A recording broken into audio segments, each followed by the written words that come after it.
ધોરાજી શહેરમાં આવેલ Galaxy shopping સેન્ટરમાં એક બહુ મજાની દુકાન ખુલી, જેના પર લખ્યું હતું, અહીં આપ પતિઓ ખરીદી શકો છો. સ્ત્રીઓનો એક જમાવડો ગેલેક્સી શોપિંગ સેન્ટરમાં જમા થવા લાગ્યો. બધી જ સ્ત્રીઓ દુકાનમાં દાખલ થવા માટે બેચેન હતી. લાંબી લાંબી કતારો લાગી ગઈ. દુકાનના મુખ્ય દરવાજા પર લખ્યું હતું, પતિ ખરીદવા માટે નિમ્ન શરતો લાગુ. આ દુકાનમાં 6 માળ છે અને પ્રત્યેક માળ પર પતિઓના પ્રકાર વિશે લખ્યું છે.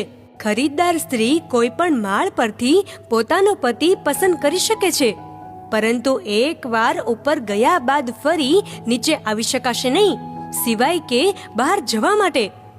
એક ખૂબસૂરત યુવતીને દુકાનમાં દાખલ થવાનો મોકો મળ્યો. પહેલા માળના દરવાજા પર લખ્યું હતું, આ માળના પતિ સારી કમાણીવાળા છે અને સ્વભાવે સારા છે.